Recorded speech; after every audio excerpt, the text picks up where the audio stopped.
और आज है रूप चौदस। आज क्या है?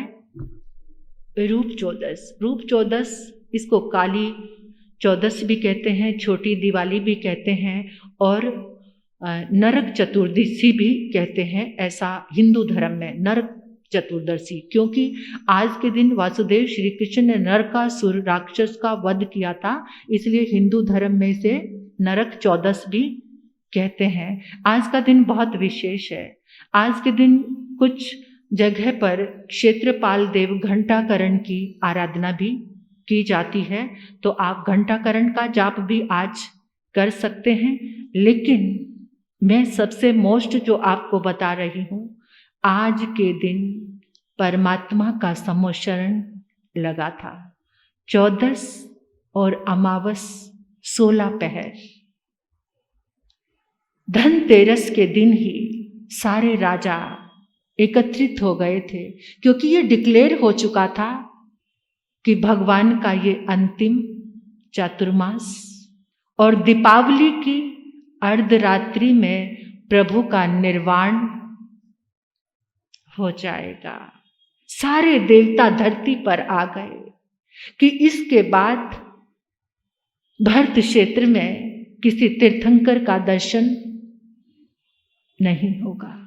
अनुभव करके देखो, वहां सब गंधर्व, साधु साध्वी, श्रावक श्राविका बैठे, क्या हालत हुई होगी उनकी, जिन्होंने प्रतिपल ये देख रहे थे कि हम ये धरती अब तीर्थंकर से विहीन हो जाएगी। एक तरफ आह्लाद था कि प्रभु मोक्ष जा रहे हैं, लेकिन जो पीछे रहेंगे उनके लिए तो बहुत बहुत दुख था।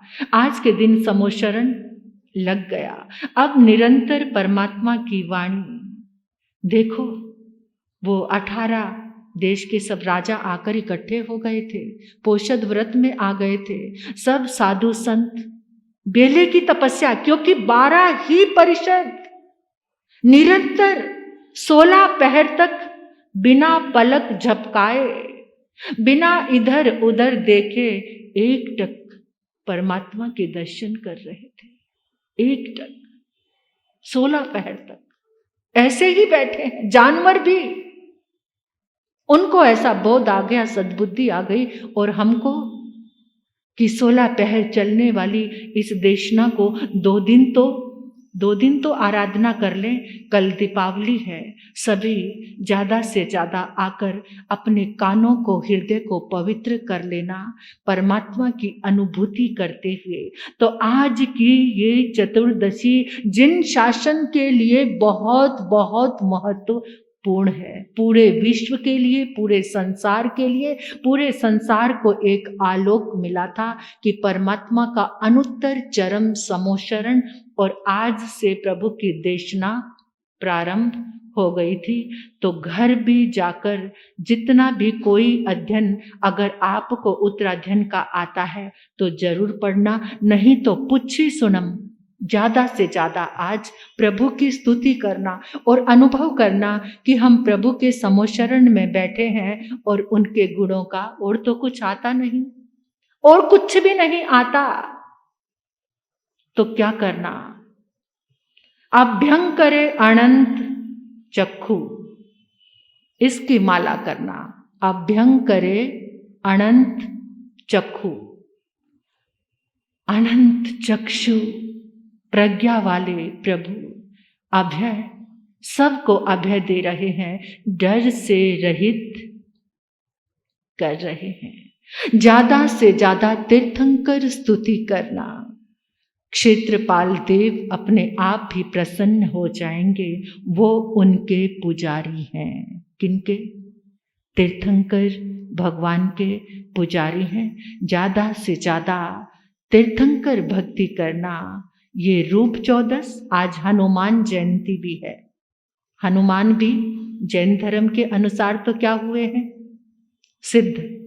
आज हनुमान जयंती भी है। तो ज़्यादा से ज़्यादा भगवान महावीर के नज़दीक अनुभव करना, इस दीपावली की वेला को अनुभव करना, अपने परमात्मा को अनुभव करना, उन बैठने वाली 12 परिषद को और उसमें खुद को शामिल कर लेना कि हम भी उसमें बैठकर प्रभु की ऊर्जा लेकर के पापों से मुक्त हो रहे हैं, पापों से मुक्त हो रहे हैं।